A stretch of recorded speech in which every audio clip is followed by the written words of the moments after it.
Hey, I'm Charting Man Dan. If you like this video, I encourage you to check out our website, TheChartGuys.com, home of technical analysis, learning, and education, where we broadcast live market coverage every morning, provide live chart consultation, and point out key levels on your favorite plays in our community chat room.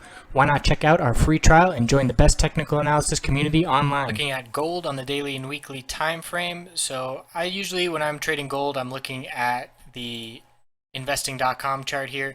And I like all the different time frames, the candlestick glance, and all that. So on the levels here for stockcharts.com, the levels are a bit different. So back here, it says we had a low of 1206. On stockcharts.com, that low is 1210. So I used 1210 as a key level. Today, investing.com, had a low of 1210.30. So I took that as a double bottom and saw that bounce that occurred off of it, and know that 1226 is a key resistance. That was a support down on March 15th, the low of the day, and we've seen it as a resistance. Anytime the price is below it, it is resistance, and anytime the price is above it, it is support. I don't know why this level is so key here at this juncture, but I see how often the price acts as a magnet towards it, so I certainly pay attention. So what we're seeing on this chart here is essentially a higher low. Could be taken the same way as a double bottom. We've got the 50-day moving average support of 1208.72, and we've got a bullish reversal hammer forming off that key support. So the 10-day moving average is clearly a resistance level that's keeping the price down. It's currently 1233.17. We'll be looking for a green day on Monday to close above that level of resistance and turn it into support. The bulls are really going to need to show up here and prove themselves.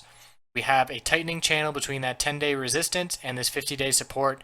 And if we stay in it, each day that we do stay in it, it's going to get tighter and tighter. So early next week, I would anticipate a break out of this channel. A close above resistance is bullish. A close below support is bearish. On the weekly time frame, we are still holding that 10-week moving average support, but barely. It's at 1218.71, and it will be in the 1220s with the open next week. The good thing for the bulls here is this volume. We are consolidating, and bulls always want to see decreasing volume during consolidation. So this lower high and lower low pattern has been in effect for 3 weeks.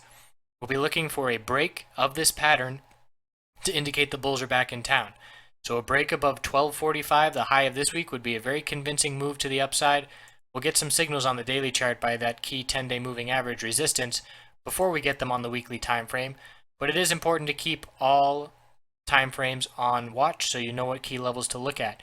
The indication for the pullback, I've been doing these gold videos for every day for a long time, so you saw that I was starting to get bearish back here in the early March time period, and as soon as we got the first lower low on the weekly time frame, that to me was a bearish indication.